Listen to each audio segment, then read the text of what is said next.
Welcome to the Color of Influence podcast, where you will hear conversations from influential people of color from around the world, from social media, and right here in your communities. These behind the scenes conversations will motivate you, inspire you, and encourage you. I am your host, Aisha Morgan, and let's meet today's guest.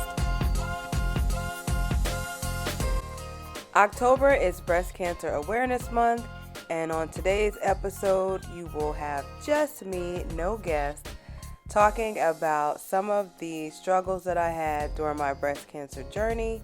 I also talk to you about donating your money to specific causes where the majority of your money or all of your money goes to research and different breast cancer programs. And don't forget to head over to YouTube and check out this episode and all of our other episodes. Hey everybody, welcome back to the podcast. If you're watching this on YouTube, I have a new look because I'm wearing my glasses today. Allergies will do that to you. Had to take those contacts out. So glasses it is today. So solo episode today. As you all know, it is Breast Cancer Awareness Month, October. This year, Breast Cancer Awareness Month means a whole lot more to me because I have been going through all of these treatments to get rid of my breast cancer. And I've also been learning a lot about different types of breast cancer. The biggest thing for me that I want to talk about right now is the fundraisers or foundations and charities that are set up to help with breast cancer research and breast cancer, just funding different programs. And I'm learning that a lot of them give very little of the money that they receive to breast cancer research. And Susan G. Komen is at the top of that list. I don't know about anybody else, but back in the day, before I started really paying attention to what I was eating, I was one of those people who was buying yogurt with the pink lids on them and mailing them in so that Susan G. Komen would donate money so the yogurt company would donate money to Susan G. Komen. And there were so many other products back then that were pink for the month of October, where you buying that product meant that money was going predominantly in my area to Susan G. Komen.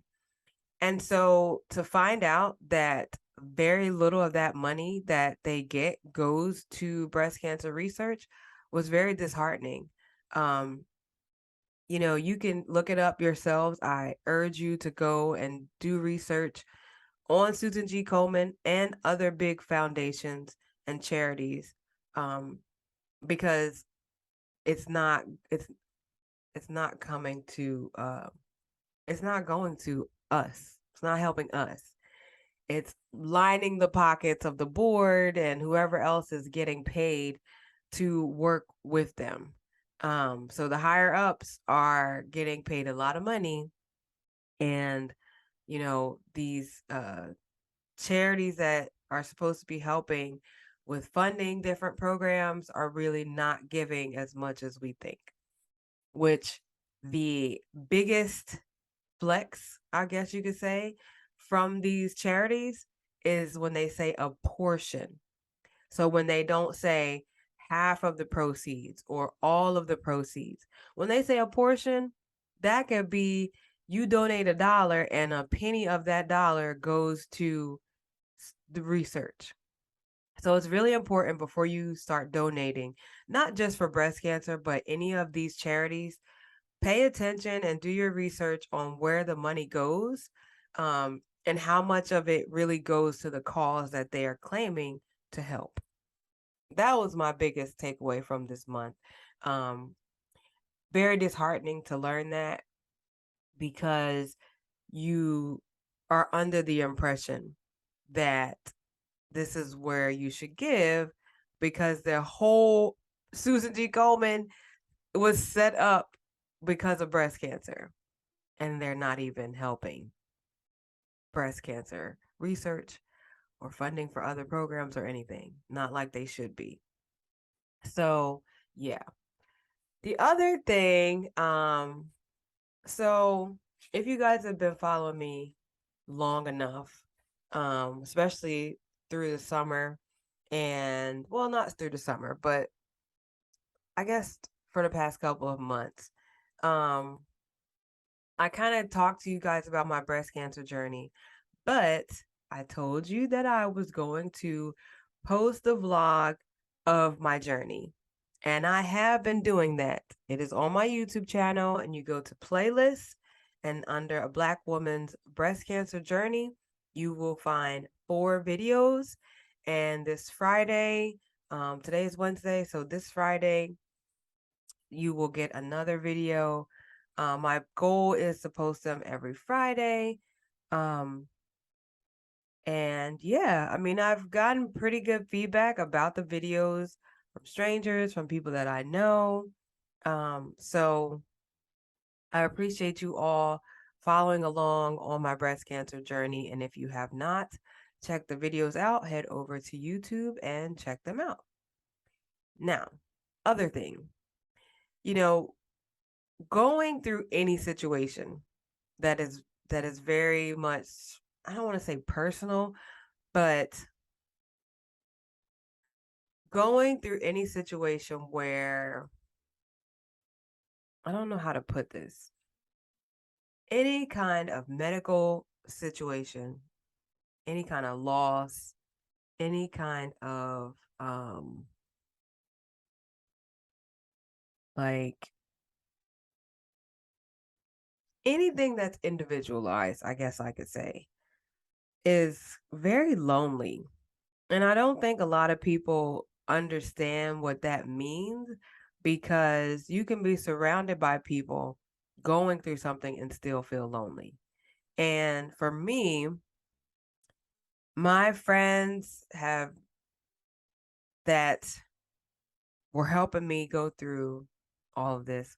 My family, um, my coworkers, none of them went through this type of treatment um, for breast cancer.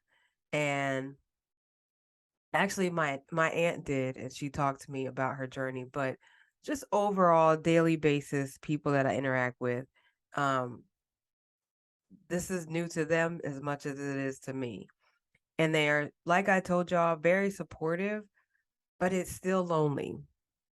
And I want to give a shout out to my uncle, who also had cancer, and along with dialysis, he was getting chemo, still getting his dialysis, um, and by the grace of God, beat his cancer.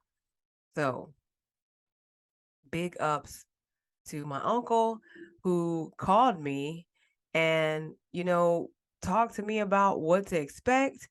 He talked to me about things that he went through, just checked on me throughout the summer, um, you know, making sure that I was okay. If I just needed to talk, he just wanted to make sure that things were fine with me.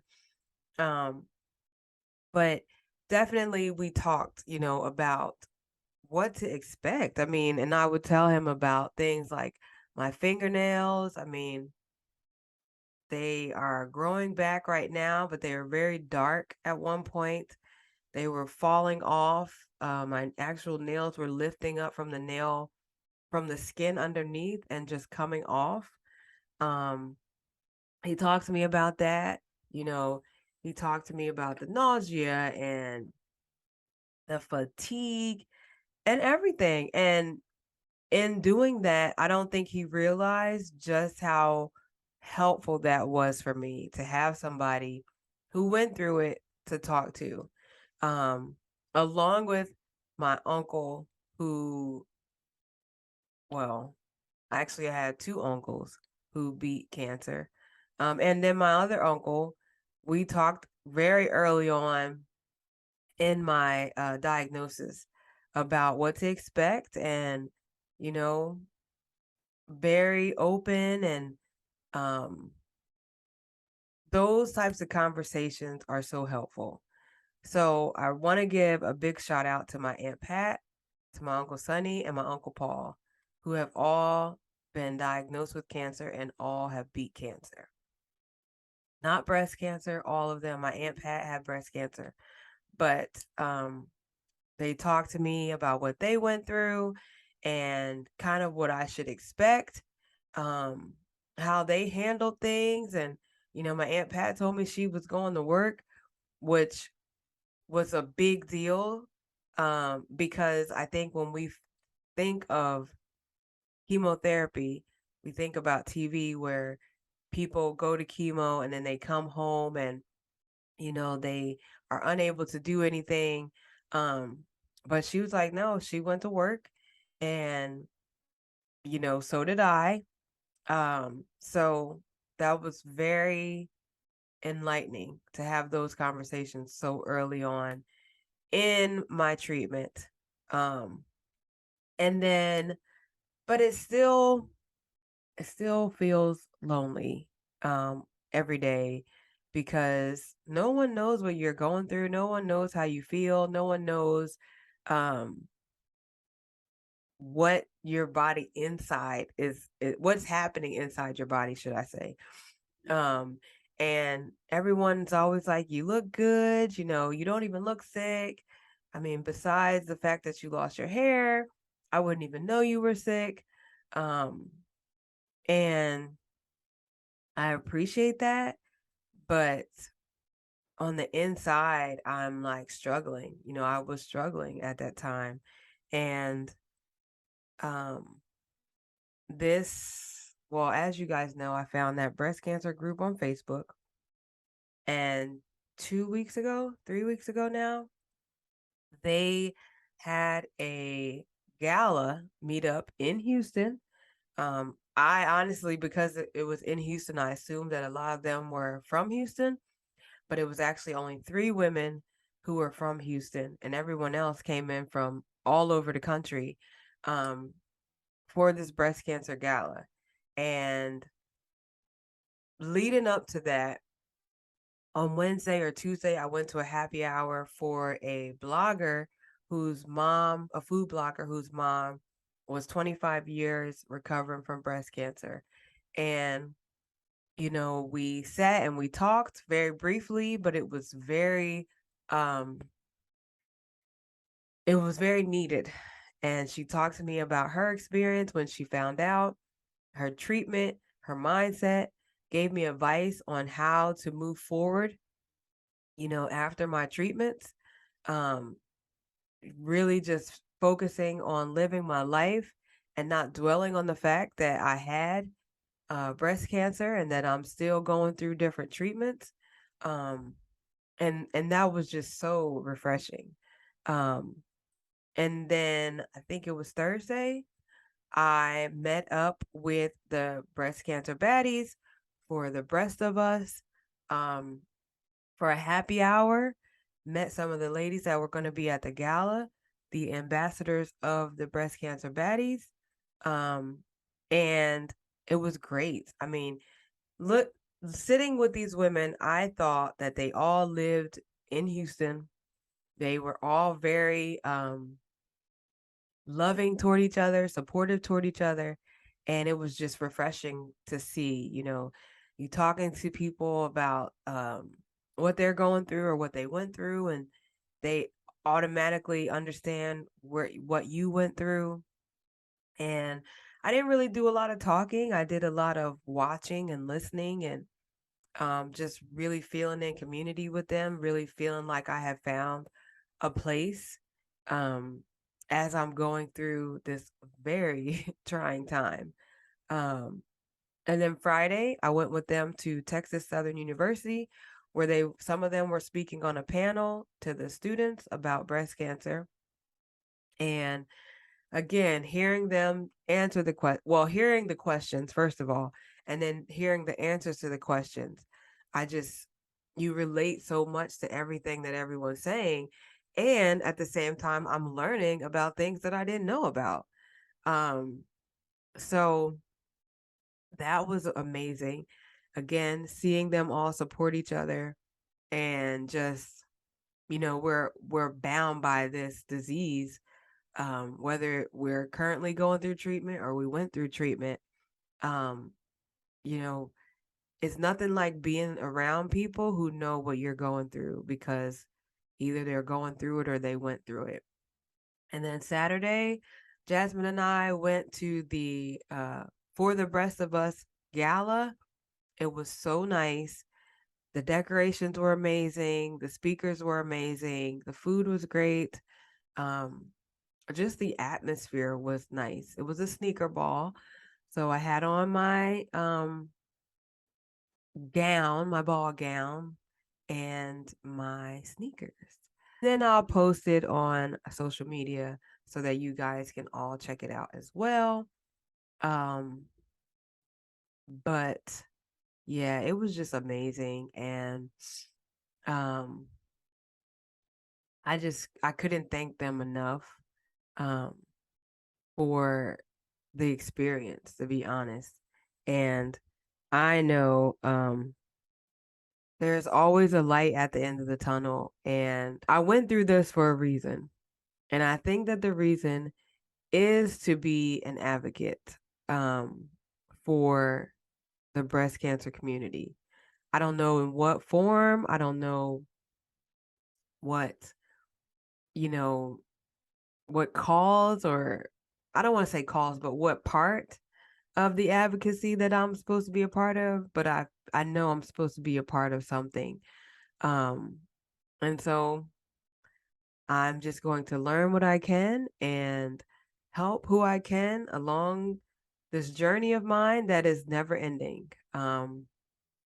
If you follow my second page on Instagram, you know I changed my name to Cancer Fighting Mama.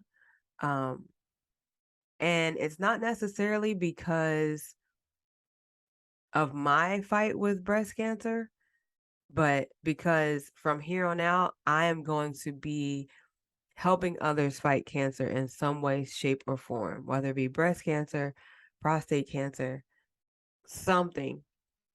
I just know that I was put on this path for a reason, and I do believe that advocacy is a part of it.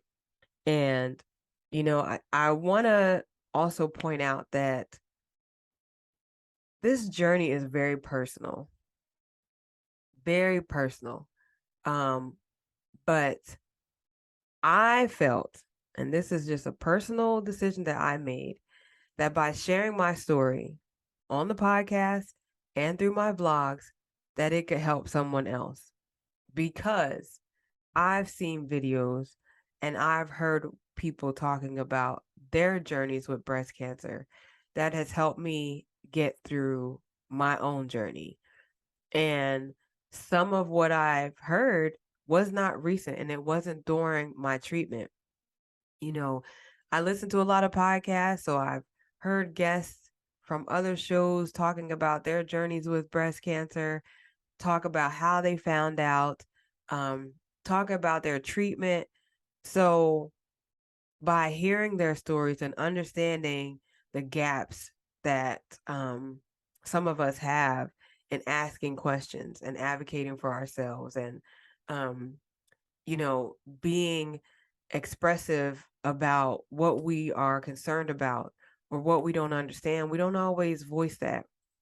And so when it was when I was in the situation, I made sure that I was using my voice, and whether I understood it or not, still asking questions that I needed answers to.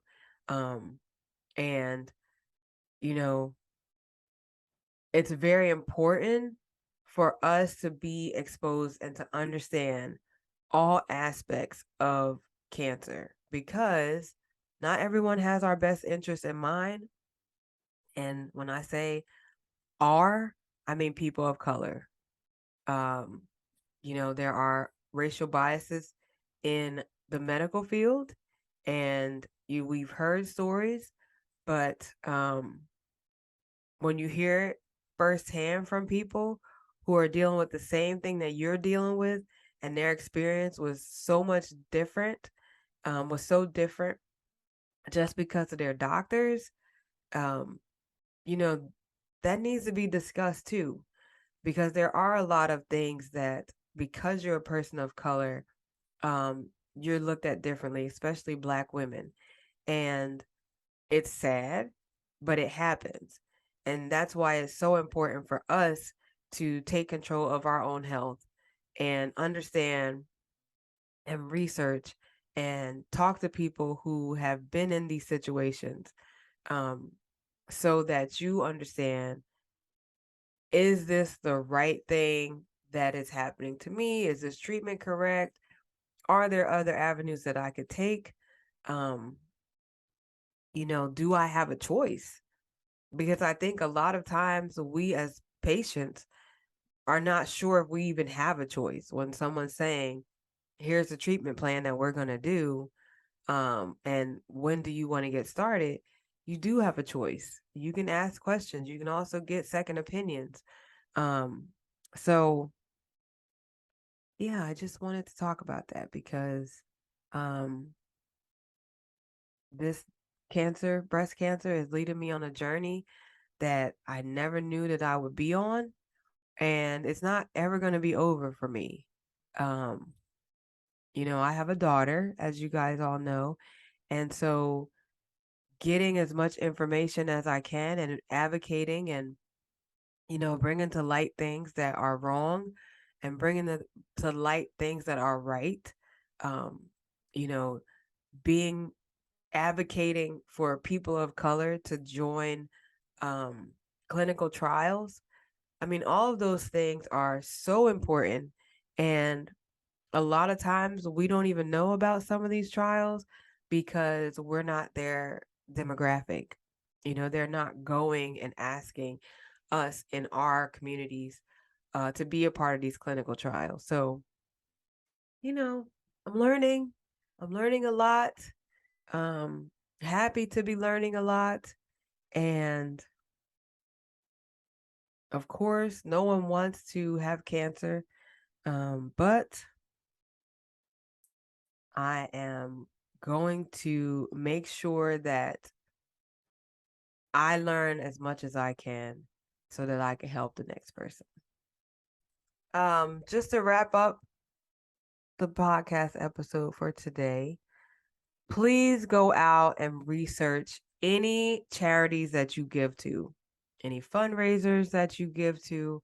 Um, please research them. You want to make sure that your money is going to the correct place.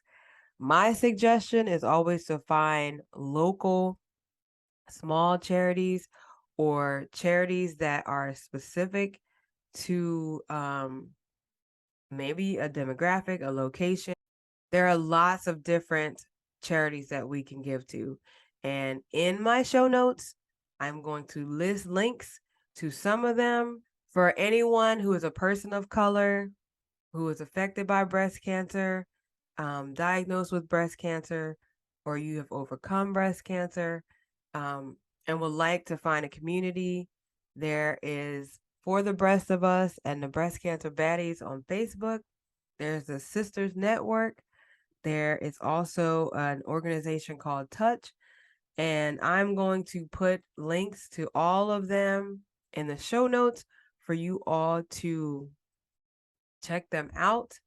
I will also tag them in my Instagram post so that you can find them on your social media. So Instagram and Facebook. Um, this is near and dear to my heart now. And so I made a comment, I posted in my story of my cancer fighting mama Instagram page that I'm going to post about breast cancer well after October, because for us, breast cancer is not just in October. We're affected by it 12 months out of the year, not just one. And for anybody who is going through it or overcoming it, you know that it doesn't end just because you beat it. And so go and follow my other Instagram page, Cancer Fighting Mama. And yeah, so that's pretty much it for today, y'all. Next week, I have a great episode with a local politician who gives us some insight into local elections.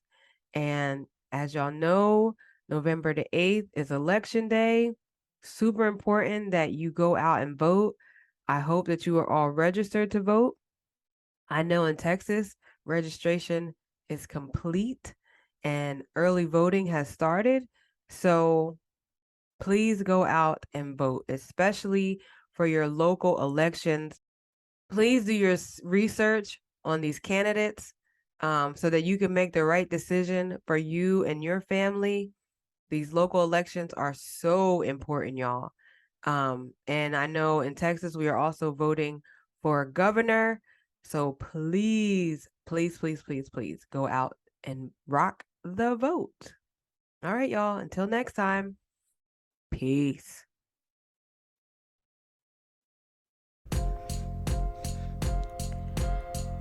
And that's a wrap on another amazing episode.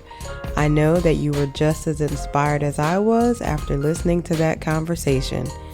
And to let us know how we're doing, don't forget to leave us a review, like, share, and subscribe to the podcast. You can also follow us on all social media platforms, from YouTube to Facebook, at The Color of Influence, and on Instagram, the_color_of_influence.